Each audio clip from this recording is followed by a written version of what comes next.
জয় হিন্দ, ভারত মাতা কি জয়, হর হর মহাদেব। তো তোমাদেরকে পরিচয় করিয়ে দিতে চাই। দেখো আমি কোন আশ্রমে ছিলাম। এই আশ্রমে 2 দিন ছিলাম, দেখে নাও একবার। তো হর হর মহাদেব, 2 দিন আমি এই আশ্রমে ছিলাম। আর ওই যে গুরুজি, এখন এনার কাছ থেকে বিদায় নিয়ে আমি এগিয়ে যাচ্ছি। ওই যে হর হর মহাদেব। তো চলো, এই যে NH 45, এখন এটা দিয়ে আমি এগিয়ে যাব জব্বলপুর হয়ে। তো তোমরা দেখতেই পারলে এই আশ্রমে আমি 2 দিন ছিলাম। শরীরটা খুব ক্লান্ত ছিল, খুব কষ্টে ছিলাম। অনেক সাইকেল চালানোর জন্য শরীরটা একটু ক্লান্ত হয়ে গেছিলো। তারপর গুরুজি আমার দেখার পর বললো এখানে বিশ্রাম করো, আমরা কি তোমার পরিবার না? তারপরে এনার কাছে 2 দিন ছিলাম। তারপর আজ এখান থেকে বেরিয়ে যাচ্ছি। দেখতে পাচ্ছ পিছনে আশ্রম। যারা নর্মদা পরিক্রমা করছে তাদেরকে সেবা করছে গুরুজি। চলো, এখন সময় হয়ে গেছে এখান থেকে এগিয়ে যাওয়ার। হর হর মহাদেব, হর হর নর্মদে। চলো যাওয়া যাক। তো চলো, অবশেষে বেরিয়ে পড়লাম। কিন্তু এখন বাজে 10টা, এখনও প্রায় কুয়াশা কাটেনি, এখনও কুয়াশা আছে, অন্ধকার অন্ধকার ভাব। তার মাঝখান দিয়ে আমাকে এগিয়ে যেতে হচ্ছে। চলো হর হর মহাদেব, এগিয়ে যাওয়া যাক। সঙ্গে থেকো, পাশে থেকো, ভিডিও সম্পূর্ণ দেখতে থাকো আমার যাত্রাপথ। তো আমি রাস্তা দিয়ে যাচ্ছিলাম। তো ইনি যারা নর্মদা পরিক্রমা করে তাদের সবাইকে সকালে সেবা করে। हर हर नर्मदे। देखो जिलापी और पौवा पे। हाँ हाँ, बिटौनी जबलपुर। इस रोड पे जितना भी बाबा लोग पैदल परिक्रमा करते हैं उनका सुबह का बाल भोग कराता है, पौवा जिलापी मिठाई। हर हर नर्मदे। এখন পৌয়া আর এটা খাবো, তারপর এখান থেকে সামনের দিকে এগিয়ে যাব। প্রায় 30 কিলোমিটার হয়ে গেছে, আর এখনও দেখতে পাচ্ছ কুয়াশা কাটেনি, কুয়াশা সমানে আছে। আর প্রচুর ঠান্ডা এদিকে। যত ইউপির দিকে এগিয়ে যাব তত ঠান্ডা বাড়তেই থাকবে। আর ইউপিতে কেমন ঠান্ডা, যখন আমরা অযোধ্যা এসেছিলাম এবং তারপর যতবার গিয়েছি আমরা বুঝতে পেরেছি ইউপি প্রচুর পরিমাণ ঠান্ডা থাকে। গুটি গুটি পায়ে সামনের দিকে এগিয়ে যাওয়া যাক প্রয়াগরাজের দিকে এবং বাড়ির দিকে। হর হর মহাদেব, সঙ্গে থেকো, পাশে থেকো।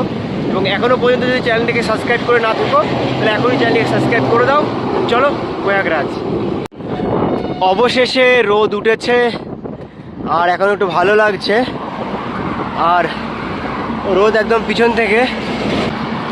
রোদ উঠলে সোয়েটার খুলে দিয়ে সাইকেল চালানো যায়। ভাগ্যটা ভালো, এখন সূর্য মামা আছে। আর প্রায় পৌঁছে গেছি আজকে গন্তব্যস্থলে।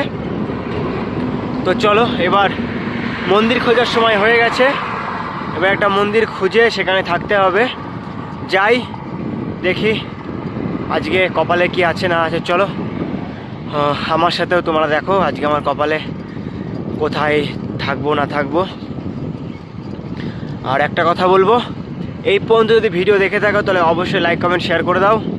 হর হর মহাদেব। চলো আর 5-10 কিলোমিটার যাব, তারপর থাকার ব্যবস্থা করব। এখন প্রায় 4:30 বেজে গেছে, আর লেট করা যাবে না। সূর্যও প্রায় ডুববে ডুববে ভাব। তাড়াতাড়ি থাকার ব্যবস্থা করে নিতে হবে, আর না হলে এদিকে বেশিরভাগ জঙ্গল পড়ে। তাই প্রথমে যেটা পাবো সেখানে গিয়ে কথা বলবো। চলো, কথাবার্তা হয়ে গেছে, গুরুজি গেট খুলে দিয়েছে। এখন সাইকেলটা ভেতরে ঢোকানো যাক।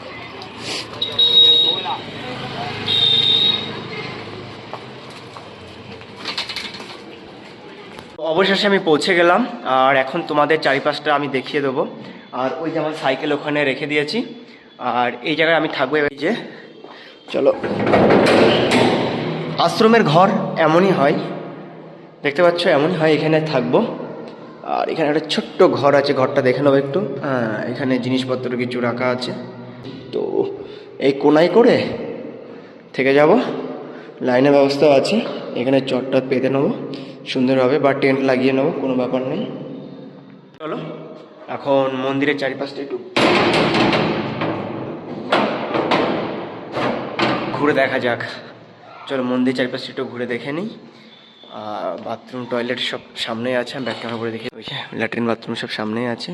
আর এই যে একটা বড় আশ্রম, বড় আশ্রম এটা। তো আজকে আমি যে মন্দিরে থাকবো সেই মন্দিরটা এক নজর তোমরা দেখে নাও, এটা হনুমান মন্দির। তো গাইস চলো টেন্টটা লাগিয়ে ফেলি, কারণ মশা আছে এই ঘরের ভিতরে, তাই টেন্টটা লাগিয়ে ফেলবো। টেন্টের মধ্যে আরামসে থাকবো, ঠান্ডা কম লাগবে।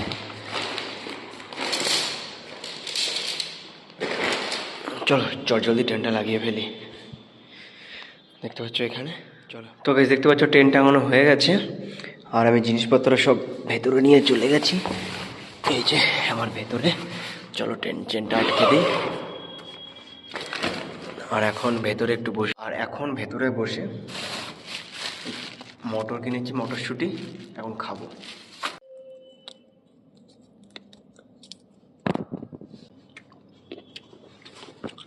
মটরশুঁটি খাচ্ছি।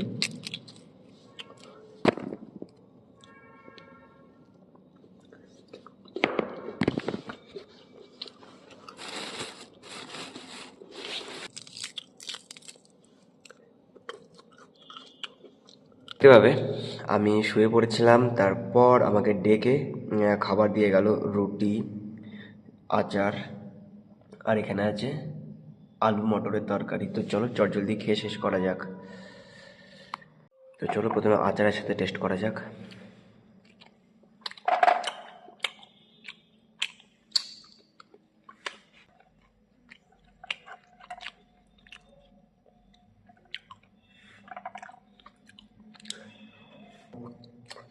তো চলো চটজলদি খেয়ে নিই। খাওয়া দাওয়া করার পর এখন টেন্টের মধ্যে ঢুকে পড়েছি। আর আশা করি আজকে আমার যাত্রাপথ প্রত্যেকের ভালো লেগেছে। ভিডিও যদি ভালো লেগে থাকে তাহলে অবশ্যই একটা লাইক করবে, আর চ্যানেলে নতুন হয়ে থাকলে অবশ্যই চ্যানেলকে সাবস্ক্রাইব করে দেবে। চলো দেখা হচ্ছে নতুন একটা ব্লগ ভিডিওতে। ততক্ষণ ভালো থেকো, সুস্থ থেকো, বাই।